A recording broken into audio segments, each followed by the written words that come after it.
హైదరాబాద్ లో కన్సల్టేషన్ మరియు 3,500 రూపాయల colour Doppler test Avis hospitals లో ఉచితంగా పొందండి. నమస్తే, వెల్కమ్ టు సుమన్ టీవీ. ప్రస్తుతం మనతో పాటు ఉన్నారు సైకాలజిస్ట్ ప్రతిమ క్రొవిద్ది గారు. నమస్తే మ్యామ్. నమస్తే అండి. మ్యామ్, పేరెంటింగ్ అనేది చాలా ఇంపార్టెంట్ రోల్ కదా. అంటే పిల్లల్ని మనం కరెక్ట్గా పెంచితేనే రేపొద్దుట వాళ్ళ యొక్క ఫ్యూచర్ అనేది బ్రైట్గా ఉంటుంది. ఆ పేరెంటింగ్ అనేది చాలా స్టైల్స్ ఉన్నాయి. అందరూ ఒకేలాగా పేరెంటింగ్ ఉండరు.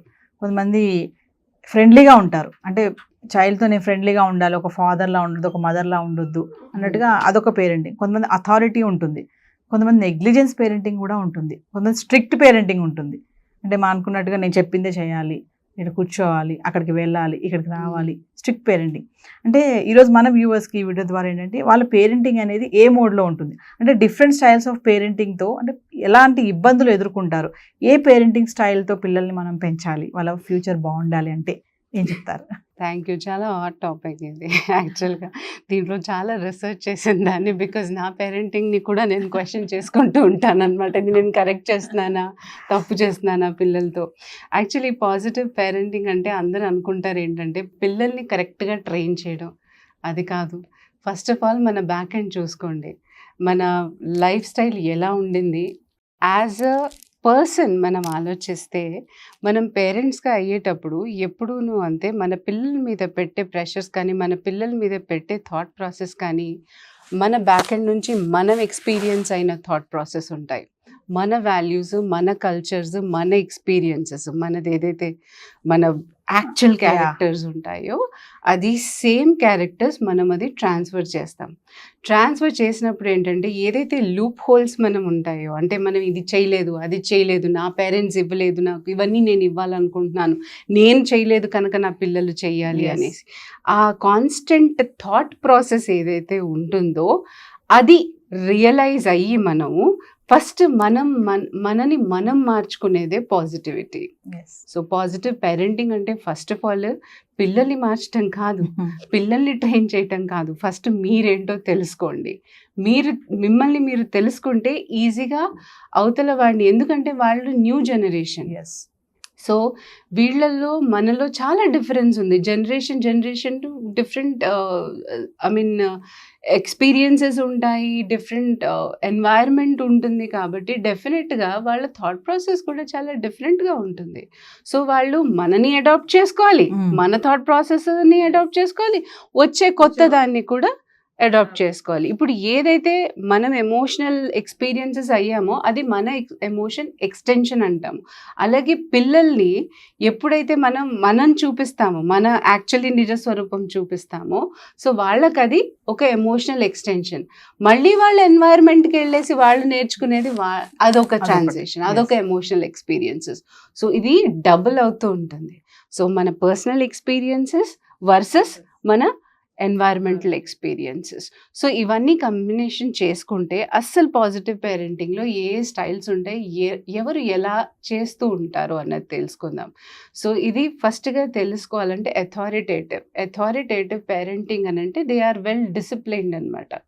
ఏంటంటే ఒక నమ్మకం, ఒక గుడ్ పేరెంటింగ్ స్టైల్ అది అథారిటేటివ్. సో అథారిటేటివ్లో ఏంటంటే వీళ్ళు చాలా క్లియర్గా ఉంటారు వాళ్ళ డైమెన్షన్స్లో. ఇందులో మళ్ళీ వైఫ్ అండ్ హస్బెండ్ రిలేషన్షిప్ చాలా మ్యూచువల్ అండర్స్టాండింగ్తో, మంచి కమ్యూనికేషన్తో, మంచి ఒక డిసిప్లైన్ అన్నది మనం ఎలా పెంచుకోవాలన్నది చక్కగా ఇద్దరు కూడా కలుపుకుని మాట్లాడుకుని, నేనెంత రెస్పాన్సిబిలిటీ తీసుకుంటా, నువ్వెంత రెస్పాన్సిబిలిటీ తీసుకుంటావు అని కూడా డిటర్మైన్డ్గా ఉండి నడిపించే రకం. సో ఫస్ట్ వాళ్ళు కరెక్ట్ చేసుకుంటారు. చేసుకున్న తర్వాత పిల్లలకి రెస్పాన్సిబిలిటీ, సోషల్ రెస్పాన్సిబిలిటీ కానివ్వండి, ఇంట్లో రెస్పాన్సిబిలిటీ, ఒక ఫ్యామిలీ బాండ్, రిలేషన్షిప్, అలాగే అకాడమిక్స్ గురించి ఇంపార్టెన్స్ ఏంటి అని చూపించడం కానీ, ఒక ఎమోషనల్ సపోర్ట్ కానీ కరెక్ట్గా పేరెంట్స్ ఎంత కావాలో అంత వాళ్ళకి కరెక్ట్గా అందించడం జరుగుతుంది. సో దీని మూలాన్ని ఏంటంటే పిల్లలు కూడా చాలా హై సెల్ఫ్ ఎస్టీమ్ కానివ్వండి, కాన్ఫిడెన్స్ లెవెల్ కూడా చాలా బాగుంటాయి క్లాస్లో. చాలా మర్యాదగా ఉంటారు వాళ్ళు. క్లాస్లో మీరు అబ్జర్వ్ చేస్తే ఇలాంటి క్యాండిడేట్స్ ఓన్లీ మీకు 10% ఉంటారు. సో అలాంటి పేరెంటింగ్ స్టైల్లో నా ఎక్స్పీరియన్స్ని బట్టి కూడా నేను కొంతమందిని చూశాను. చాలా పొందిగ్గా ఉండడం, అనుకువగా ఉండడం, క్లాస్లో టీచర్స్కి కూడా మర్యాద ఇవ్వటం, ఎకడమిక్స్లో కూడా బాగుండటం, ఎమోషనల్ స్టెబిలిటీ అంటే ఎక్కడ కామ్ అవ్వాలో తెలుసు, ఎక్కడ రేజ్ అవ్వాలో తెలుసు, అంత ఎమోషనల్ బ్యాలెన్సెస్తో ఉంటారు. అలాంటి వాతావరణం ఓన్లీ 10% ఆఫ్ పాపులేషన్. అది షేమ్ఫుల్ థింగ్ చెప్పుకోవడానికి ఓన్లీ 10% ఆఫ్ పాపులేషన్కి దొరుకుతుంది. మిగతా నెక్స్ట్ ఇది వచ్చేసి పర్మిసివ్ పేరెంటింగ్ స్టైల్. వీళ్ళు ఏంటంటే ఫ్రెండ్లీగా ఉంటారు, వాతావరణం డిసిప్లిన్స్ అవన్నీ కూడా పెడతారు, రూల్స్ పెడతారు, పిల్లల్ని కూడా బాగా చూసుకుంటారు, వాళ్ళకి కావాల్సిందన్నీ కొని పెడతారు. ఎందుకంటే ఇక్కడ పేరెంటింగ్ స్టైల్ చూడండి, ఇక్కడికి వచ్చేసి వాళ్ళకి ఏం అభిప్రాయం ఉంటుందంటే కపుల్స్కి, మనకి జరగలేదు కదా, మన పిల్లలకి ఇలా జరగకూడదు, మన ఇద్దరం కష్టపడితే పడదాం కానీ వాళ్ళిద్దరిని వాళ్ళ స్వేచ్ఛని టచ్ చేయకూడదు. ఫ్రీడమ్ అనేది అస్సలు టచ్ చేయనివ్వరు అనమాట వాళ్ళది. సో వాళ్ళకి ఏంటంటే చాలా ఇండిపెండెంట్గా వదిలేస్తారు. డిసిప్లైన్ పెడతారు కానీ ఫాలో చెయ్యరు వాళ్ళు. ఎందుకనంటే వదిలేద్దాం ఏముందిలే. సో వాళ్ళు ఏం అడిగితే అలా అన్ని కొని పెట్టడం, వాళ్ళు ఏం అడిగితే అది వాళ్ళు ఏడవకుండా చూసుకోవటం. అంటే ఇది హెలికాప్టరింగ్ పేరెంటింగ్ స్టైల్ అంటారు. చాలా టూ మచ్గా ఇన్వాల్వ్ అయిపోయి పిల్లలతో ఇన్వాల్వ్ అయ్యినట్టు వాళ్ళకి కావాల్సినట్టు ఉండడం అనమాట. వాళ్ళని వాళ్ళ పిల్లల కింద మర్చిపోవడం. అంటే అక్కడ ఏం బౌండరీస్ లేవు. ఒక పేరెంట్కి ఒక ఫ్రెండ్కి డిఫరెన్సెస్ అయితే కంపల్సరీ ఉంచాలి. అది ఉండదు పిల్లల మధ్య. సో ఈ పిల్లలు ఏంటంటే జనరల్గా గమనించండి, మీరు క్లాస్లో పెద్ద ఎకడమిక్స్ పట్టించుకోరు. అబవ్ యావరేజ్ స్టూడెంట్స్ ఉంటారు, ఎందుకంటే ఫ్రీడమ్ ఉంది, క్యూరియాసిటీ క్రియేట్ చేసుకోవచ్చు. అబవ్ యావరేజ్ ఉండొచ్చు. కొంతమంది బిలో యావరేజ్ స్టూడెంట్స్ కూడా ఉంటారు, ఎందుకంటే మరీ అంత రిస్ట్రిక్షన్తో పెట్టరు కాబట్టి. అండ్ వాళ్ళకి కావాల్సింది వాళ్ళకి దక్కకపోతే మాత్రం టాంట్రమ్స్ చాలా ఉంటాయి. సో స్టబర్నెస్ చాలా పెరుగుతుంది వాళ్ళల్లో, మొండితనం చాలా పెరుగుతుంది. అండ్ దాన్ని బట్టి మీరు చూడొచ్చు క్లాసుల్లో కూడా అలాగే వర్బల్గా కూడా వాళ్ళు కొంచెం ఓవర్ టాంట్రమ్స్ యూస్ చేయటం క్లాసెస్లో కూడా జరుగుతుంది. సో ఇలా అన్నమాట. అండ్ వీళ్ళకంత ఫ్రీడమ్ ఇస్తున్నారు కాబట్టి మన పిల్లలు ఫ్రీడమ్ని కరెక్ట్గా వాడుకోలేరు. అది ఏంటంటే కొంచెం బ్యాడ్ దీనికి కూడా వెళ్ళే మిస్యూజ్ వెళ్ళే ఛాన్సెస్ ఉన్నాయి. కాబట్టి ఫ్యూచర్లో పియర్స్ మూలాన పియర్ ప్రెషర్ తీసుకోరు, ఎందుకంటే వాళ్ళకి తెలుసు ఫ్రీడమ్ ఉంది కాబట్టి ఇక్కడ ఎవరు చెప్పినా ఒప్పుకోరు. కానీ వాళ్ళలో క్యూరియాసిటీ ఎక్కువ ఉంటుంది కాబట్టి సబ్స్టెన్స్ అబ్యూస్కి వీటికి కూడా వెళ్ళే ఛాన్సెస్ ఉంటాయి. ఇంపల్సివ్ కూడా ఉంటారు కొద్దిగా, ఎందుకంటే వస్తువు దొరకకపోతే you can see the tantrums. So ఇది పర్మిసివ్. ఇంకోటి అన్ఇన్వాల్వ్డ్ పేరెంటింగ్ స్టైల్. ఇది కంప్లీట్గా జెలీ ఫిషింగ్ పేరెంటింగ్ అంటాము. ఎక్కడైతే పేరెంట్స్ ఇద్దరు వర్కింగ్ ఉంటారు, సో ఇద్దరు పట్టించుకోరు. వాళ్ళు డబ్బులు కట్టారు, బేసిక్ నీడ్స్ ఏదైతే అది చూస్తారు, కానీ no emotional attachment, no disciplines, no academic things, nothing అనమాట. ఇంకా వాళ్ళని వీళ్ళు పెరగడం కూడా నానీస్తో పాటు ఎక్కువ పెరుగుతుంటారు. మీరు చూస్తూ ఉంటారు కదా, డే కేర్లో నానీస్ వీళ్ళతో దగ్గరే. అండ్ ఈ కపుల్స్లో ఏంటంటే ప్రాబ్లమ్ వాళ్ళకే ఇష్యూస్ ఉంటాయి, పోట్లాట్లు, అరుచుకోవటాలు, ఇది పిల్లల్ని చూసే టైం ఎక్కడ. So there is a difference of opinion between the couples. And అది కంప్లీట్గా వీళ్ళల్లో కూడా ట్రాన్స్ఫర్ అవుతుంది. సో ఈ పిల్లలు చాలా టాంట్రమ్స్ యూస్ చేస్తారు స్కూల్స్లో. చాలా అబ్యూజివ్, వర్బల్ అబ్యూజివ్ కూడా చాలా ఉంటుంది. అంటే ఉన్నట్టుండే ఎందుకు కొడతాడో కూడా తెలియదు ఒక్కొక్కసారి. సో ఏదైతే ఇంట్లో ప్రెషర్స్, ఇంట్లో ఏది జరుగుతుందో అది చూడనట్టు క్లాస్లో చేస్తారు. అకాడమిక్ పర్ఫార్మెన్స్ చాలా పూర్ ఉంటుంది.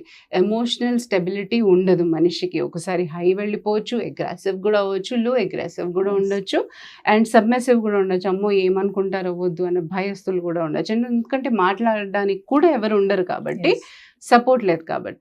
సో సబ్స్టెన్స్ అబ్యూస్కి వీళ్ళు కూడా ఎక్కువ వెళ్తారు. మీరు బ్యాక్ ఎండ్ చూస్తే సబ్స్టెన్స్ అబ్యూస్ తీసుకునే వాళ్ళది పేరెంట్స్ నెగ్లిజెన్సీ మీకు కూడా కనిపిస్తుంది. అదొక కారణం ఏంటి, పియర్ ప్రెషర్ తర్వాత చూసుకున్నా ఇదొక కారణం అవుతుంది అనమాట.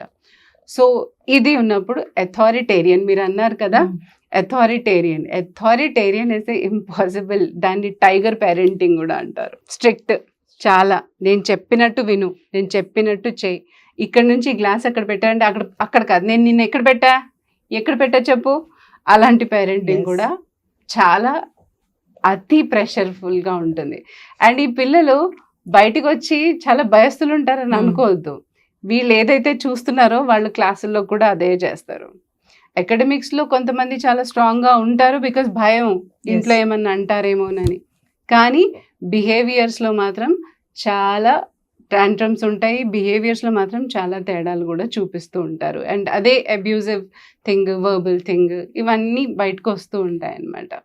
ఇంకోటి ఇది 4 మెయిన్ అన్న తర్వాత దాని తర్వాత అగ్రెసివ్ పేరెంటింగ్ ఉంటుంది. ఎప్పుడు కోపమే పిల్లలతో, ఎప్పుడు కోపం, అరుస్తూ ఉంటారు. కొట్టడం, తిట్టడం, అరవటం, ఇవన్నీ వర్బల్గా కూడా ఫిజికల్గా కూడా నడుస్తూ ఉంటుంది.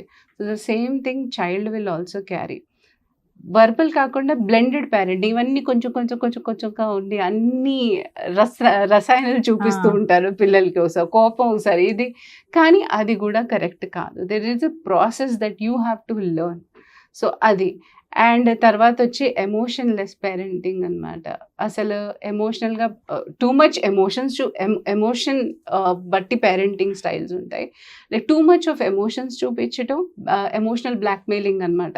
నీకు తెలుసా నేను జీవితంలో ఎంత కష్టపడ్డానో, నీ గురించి ప్రతి పైసా కూడా పెడుతున్నాను రా, నువ్వేరా నాకంతా అన్నట్టు ఆ ఎమోషనల్ ట్రామాల్లో పెంచడం అనమాట వాళ్ళని. ఇంకా వాళ్ళు ఏం చేస్తారనంటే ఇది ఎప్పుడు ఇలాగే చేస్తుందని చెప్పి వాళ్ళు కొంచెం సబ్మిసివ్గా రెడీ అవ్వచ్చు. ఇది రివర్స్గా అయిపోయి వాళ్ళు అవతల వాడిని కూడా అలాగే ఎమోషనల్ ట్రామాతో బ్లాక్మెయిల్ చేయొచ్చు school. So these are different kind of parenting style. తెలుసుకోవాల్సింది ఏంటంటే మనం ఎక్కడున్నాం, మనం ఏం చేస్తున్నాం, మనం ఏ పేరెంటింగ్ స్టైల్లో ఉన్నాం, యాక్చువల్లీ మన బిహేవియర్స్ ఏంటి, మనం ఏంటి, మనం ఏదైనా కావాల్సుకుని మన నేచర్ని వాళ్ళ ట్రాన్స్ఫర్. పిల్లలు అనే వాళ్ళు మనలోంచి పుట్టారు వాళ్ళు కాబట్టి మన మిర్రర్ ఇమేజెస్ వాళ్ళు వేరే దగ్గర నుంచి రాలా. అది ఆ నేచర్ అన్నది వేరే వాళ్ళ నుంచి రాదు. మిమ్మల్ని చూసుకుంటూ అబ్జర్వ్ చేసుకుంటూ పెరిగారు కాబట్టి మీ నేచరే వాడికి ట్రాన్స్ఫర్ అవుతుంది. సో మీలోంచి సపరేట్ కాదు. సో అది తెలుసుకుంటే చాలు. ఖచ్చితంగా మీరు చెప్పాను కొన్ని స్టైల్స్ ఉన్నాయి కదా, ఖచ్చితంగా ఇవన్నీ కనెక్టివిటీవే. ప్రతి పేరెంట్ లో ఈ ఒక స్టైల్ ఉంటుంది. సో ఈ రోజు మన వ్యూవర్స్ మరి ఏ పేరెంటింగ్ స్టైల్లో ఉన్నారనేది వాళ్ళు తెలుసుకోవాలి. ఖచ్చితంగా దాన్ని కొంచెం కరెక్షన్ చేసుకో, నేను ఈ పేరెంటింగ్ స్టైల్లో, అమ్మో నేను ఈ పేరెంటింగ్ స్టైల్లో ఉన్నానా. ఒకసారి అడాప్టివ్ పేరెంటింగ్ కానీ ఎక్స్ప్లోరేటివ్ పేరెంటింగ్ కానీ ఆలోచించండి. అంటే మీ నేచర్ చేంజ్ చేసుకోవడానికి ఆలోచించండి. పిల్లల్ని తర్వాత చేయొచ్చు. సో అది చేసుకుంటే చాలు, ఆటోమేటిక్గా వాళ్ళు కూడా కరెక్ట్ చేసుకోవచ్చు. Thank you ma'am. Thank you so much.